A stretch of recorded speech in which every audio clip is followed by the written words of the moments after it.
Hello everyone, एक बार फिर से स्वागत है आप सभी का इंग्लिश के उस्ताद यूट्यूब चैनल पर, जहां पर मैं पंकज, आपका दोस्त, आपका भाई, आपका मेंटर, लेकर आया हूं एक ऐसी सीरीज जिसमें आप सीखते हैं A to Z English speaking and personality development की क्लासेस फ्री ऑफ कॉस्ट। जी हाँ, यहाँ पे कोई कॉस्ट आपको पे करने की जरूरत नहीं है, सिर्फ फोकस होकर लेक्चर देखने की जरूरत है। ओके, बहुत सारी चीज़ें हम ऑलरेडी कवर कर चुके हैं। अगर आप पहली बार इस चैनल से जुड़े हैं तो पीछे जाके वीडियोस देख लीजिएगा, जहाँ पे मैंने टेंसेस और बहुत सारी छोटी छोटी चीज़ें कंप्लीट करवा दी हैं।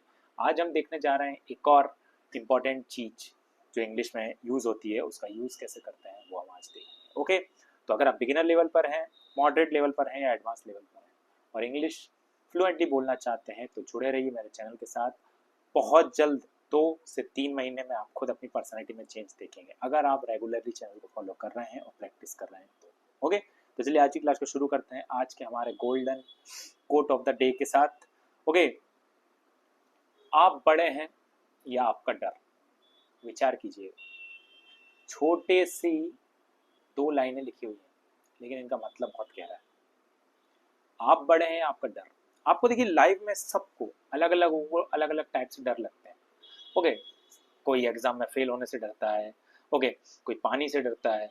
ओके, कोई सामने अजनबी लोगों के सामने जाने से डरता है, कोई स्ट्रेंजर से बात करने में डरता है। तो बहुत सारे डर हैं, लेकिन at the end of the day आपके माइंड में सिर्फ एक ही चीज होना चाहिए, आप बड़े हैं या आपका डर। आपसे आपका डर बड़ा है क्या? मैं यहाँ पे आपके कद की बात नहीं कर रहा हूँ।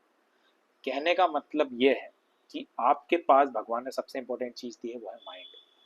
क्या अगर आपका माइंड कंट्रोल में है तो सारी चीजें आप कंट्रोल कर सकते हैं। अपने अंदर जो चीजें हो रही हैं, बह रही हैं, अपने विचारों को कंट्रोल कर सकते हैं आप, तो डर को भी कंट्रोल कर सकते हैं। क्यों डर लगता है? अच्छा, खुद सोचे क्यों डर लगता है? क्योंकि हमने कभी वो चीज़ करी नहीं है, हमको उसका आइडिया नहीं है, बेसिक नॉलेज नहीं है उस चीज़ की। तो उन पर काम कीजिए। जिस चीज़ में आप अच्छे नहीं हैं, डर को दूर भगाने का सबसे अच्छा तरीका, उसी पे काम करिए। ओके, आपको इंग्लिश बोलना नहीं आती, आपको कहीं ना कहीं डर है, तो कोई दिक्कत नहीं, प्रैक्टिस कीजिए, खूब सुनिए इंग्लिश के वीडियोस, पॉडकास्ट, लेक्चर, मूवीज भी इंग्लिश में देखिए, अपना हर 1 मिनट यूटिलाइज कीजिए। खुद आप देखेंगे 6 महीने में आप अपने आप आपका माइंड वर्ड्स बनाने लगेगा। आप खुद सरप्राइज हो जाएंगे सोच के कि यार ये वर्ड्स आ कहाँ से रहे हैं। तो दैट्स इट। किसी भी चीज़ पे काम करते हैं, डर अपने आप दूर हो जाता है। वास्तव में डर कोई चीज़ होती नहीं है, it's a state of mind.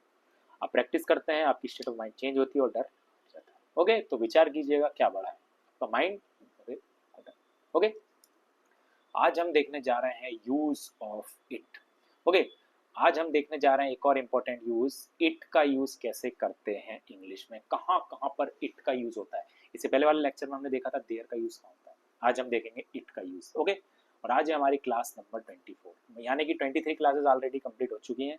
जो भी पहली बार इस चैनल से जुड़ा है वो पीछे जाकर वीडियोस देख सकता है। ओके,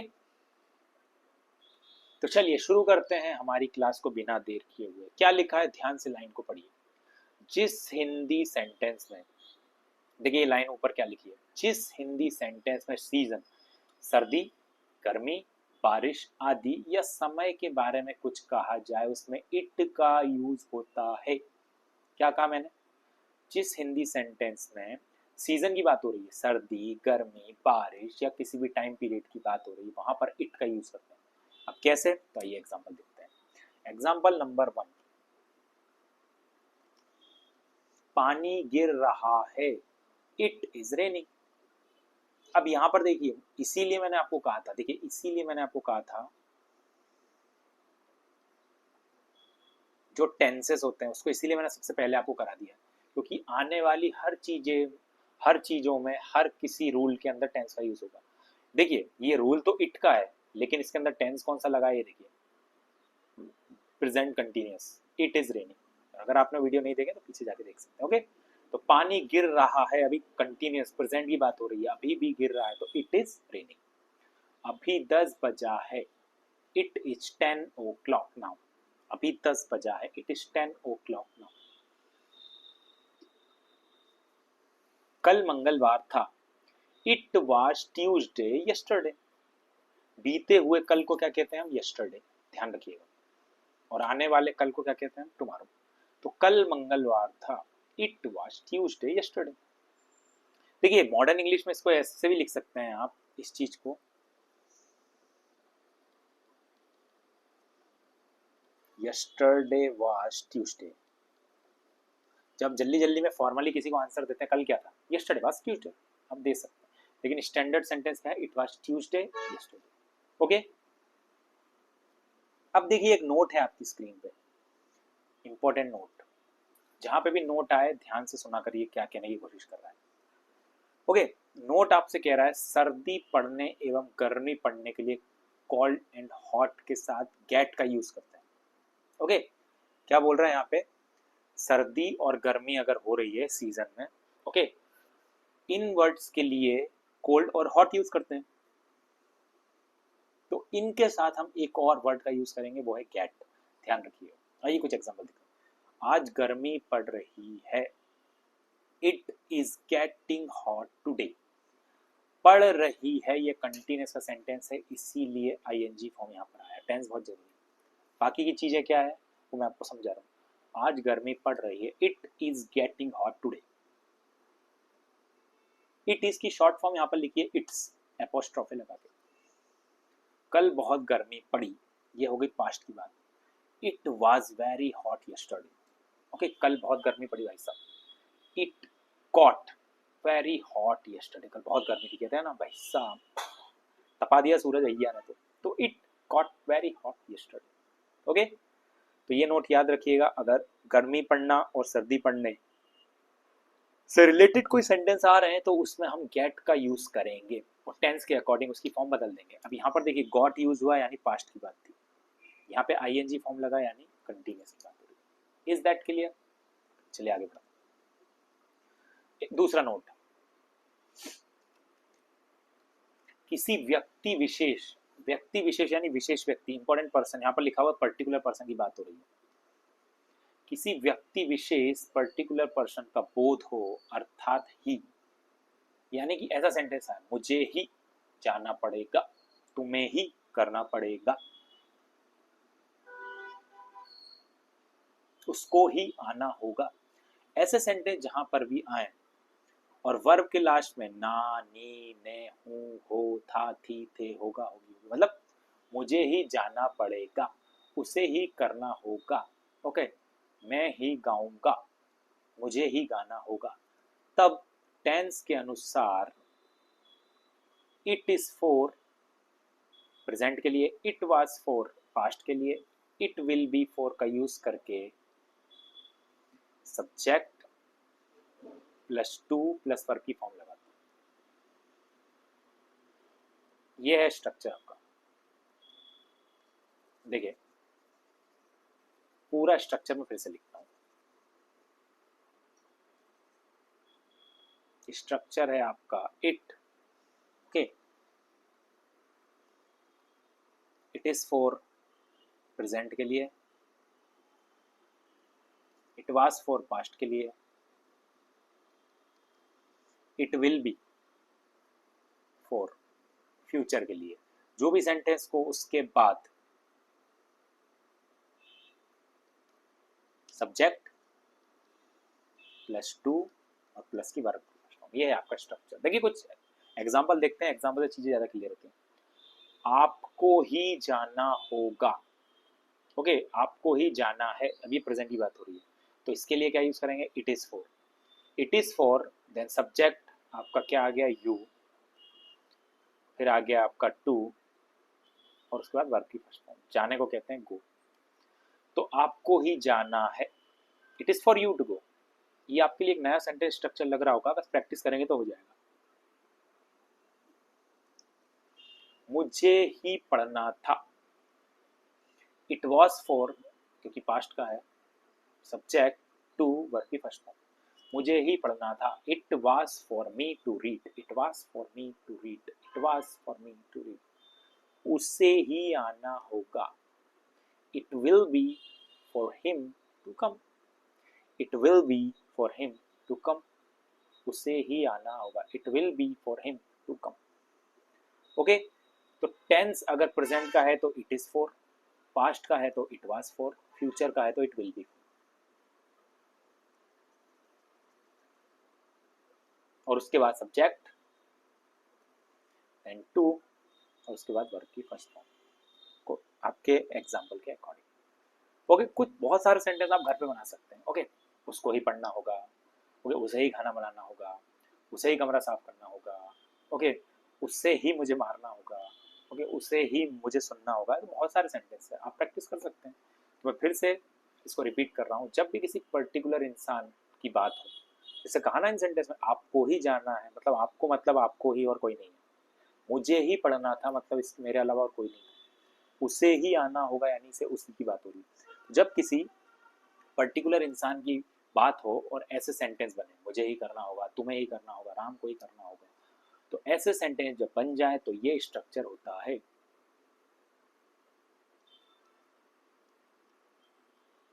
इस स्ट्रक्चर को याद रखिए। ओके ओके, तीसरा नोट देखते हैं। यदि किसी पर्टिकुलर पर्सन का बोध हो लेकिन वर्ब के लास्ट में ना, नी, ने, नहीं, ना आए, तो टेंस के अनुसार it is, it was, it will B का यूज करके subject plus who plus tense का यूज करके सेंटेंस बनाते हैं। ओके, स्ट्रक्चर को फिर से देखते हैं। It is, it was past के लिए, इट विल बी फ्यूचर के लिए। It is, it was, it will B, okay, का यूज करके फिर आप सब्जेक्ट करते हैं, फिर आप हु लगाते हैं, ओके, और उसके बाद बचे हुए सेंटेंस को टेंस के अकॉर्डिंग चेंज कर देते हैं। दैट्स इट, ये है आपका स्ट्रक्चर। प्रेजेंट हो तो इट इज, पास्ट हो तो इट वाज, फ्यूचर हो तो it will be, then subject, then who plus tense. तो देखिए कुछ सेंटेंस देखते हैं। मैंने ही आपको बुलाया है, इट इज आई, क्योंकि सब्जेक्ट है मैं, इट इज आई हु, अब देखो मैंने ही आपको बुलाया है, ये परफेक्ट टेंस है, इसीलिए हैव प्लस वर्ब की थर्ड फॉर्म लगी है। It is I who have called you, it is I who have called you. मुझे बताइए ये स्ट्रक्चर आपको नया लग रहा होगा, आपके लिए नया होगा, बट बिलीव मी थोड़ी प्रैक्टिस करेंगे तो हो जाएगा। तुम ही रो रहे थे, it was you who were weeping. देखिए पास्ट का है तो इट वॉज, सब्जेक्ट है यू, हु, अब टेंस क्या है, रो रहे थे, वर वीपिंग, टेंस के according. It was you who were weeping, it was you who were weeping. Radha ही सब कुछ जानती है, it is Radha who knows everything. कितना सिंपल स्ट्रक्चर है, राधा ही सब कुछ जानती है, पापा को ही सब कुछ पता है, it is father who knows. तो ये स्ट्रक्चर को याद रखिएगा, इस स्ट्रक्चर को याद रखिएगा। थोड़ा सा पानी पी लिया जाए, अच्छे से देख लीजिए, नोट कर लीजिए।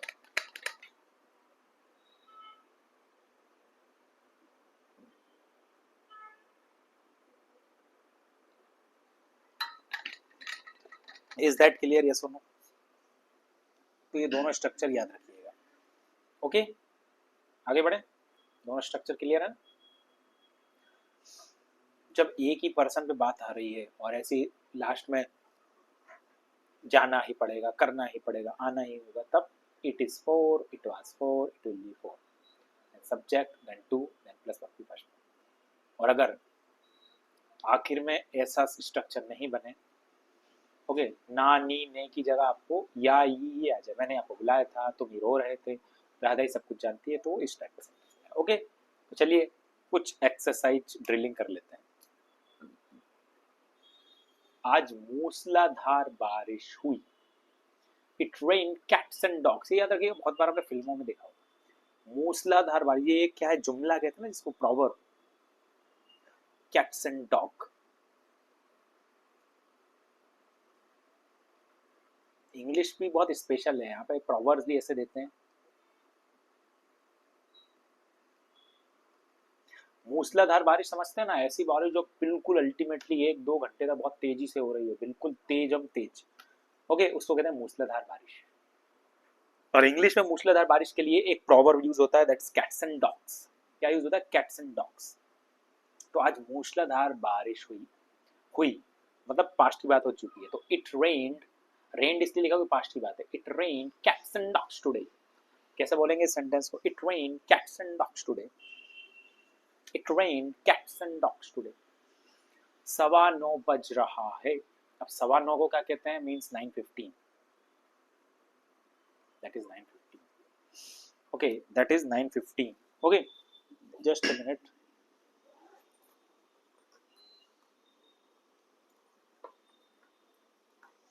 Okay, 9:15. तो 9:15 बजा. It is 9:15. It is 9:15. Okay, क्या कहते हैं इसको? 9:15 को 9:15. 9:15 बज रहा है. It is a 9:15. कड़ाके की सर्दी. अब कड़ाके की सर्दी पड़ रही थी. It was getting chilly cold. It was getting chilly cold. Okay, चिलचिलाती धूप. चिलचिलाती धूप यानी मतलब जब आप सूरज को नहीं देख पाते, इतना बिल्कुल उमस वाली चिलचिलाती धूप, उसको कहते हैं स्कॉर्चिंग सन. ओके, स्कॉर्चिंग सन, इसको कहते हैं चिलचिलाती धूप.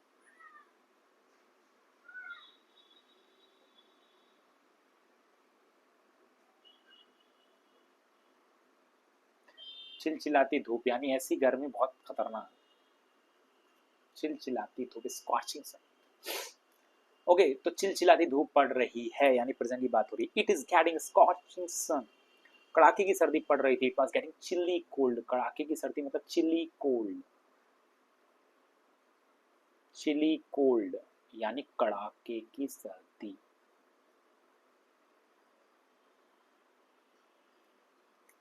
ओके, आपको ही यह भोजन लेना है.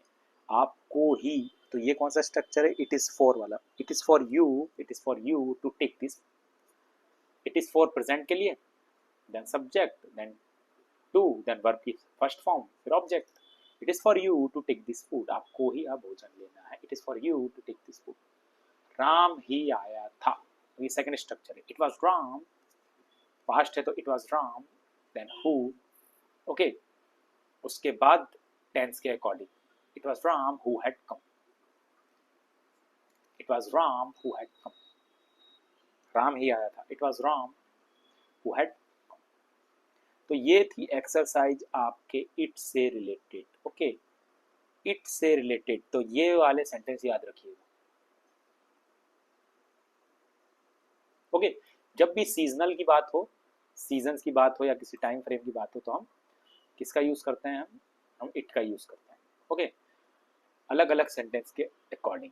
और जब हॉट एंड कोल्ड की बात होती है, ओके, याद रखिएगा, जब हॉट एंड कोल्ड वर्ड की यूज होती है गर्मी और सर्दी के लिए, उसके साथ हम गेट का यूज करते हैं. आज गर्मी पड़ रही है यानी it is getting hot today. कल बहुत गर्मी पड़ी थी. It got very hot yesterday. Tense के according it got very hot yesterday. आप अपने दोस्त को अगर बोलेंगे यार कल तो बहुत गर्मी पड़ी, it got very hot yesterday. कल तो बहुत ठंड पड़ी, it got very cold yesterday. Okay, तो इस तरह के ये दो स्ट्रक्चर के साथ ये सेशन यहीं पे समाप्त होता है. छोटा सा सेशन था. मैं छोटे छोटे सेशन लेकर आ रहा हूँ ताकि आपको छोटे छोटे सेशन में सारी चीजें बारीकी से पता चल जाए. इसलिए छोटे छोटे सेशन को इलाबोरेट कर रहा हूँ क्योंकि इन वर्ड्स से मिलके इंग्लिश कवर होती है. 50% इंग्लिश आपके टेंस से कवर होती है. अगर आपके टेंस अच्छे हैं तो यानी आपकी 50%. बचे 50% पे हम काम कर रहे हैं. जो टेंस हमारे हो चुके हैं, बचे 50% पे हम काम कर रहे हैं. धीरे धीरे प्रैक्टिस करते जाइए, नोट्स बनाते जाइए और धीरे धीरे बहुत सारे डेली यूसेज सेंटेंस अपने मन से बना के जाइए. अपने दिमाग में प्रैक्टिस करिए. खाली दिमाग को मत रखिए. जब भी खाली हो सोचते रहिए, कुछ ना कुछ करते रहिए. अपने आप इंग्लिश आने लगेगी. अपने आप वर्ड जब सुनेंगे, माइंड उसको प्रोसेस करेगा तो अपने आप ये माइंड में बिठा लेगा. ओके, तो ये था आज का सेशन. उम्मीद करता हूँ वीडियो पसंद आया होगा. अगर वीडियो पसंद आया तो वीडियो को लाइक कीजिएगा और चैनल से अभी तक नहीं जुड़े हैं तो चैनल को सब्सक्राइब कर लीजिए ताकि इसी तरह के इन्फॉर्मेटिव वीडियोस आपको मिलते रहें. ओके, तो मिलते हैं अगले वीडियो में नेक्स्ट टॉपिक के साथ. तब तक के लिए bye bye, take care, have a nice day and God bless you. Bye bye.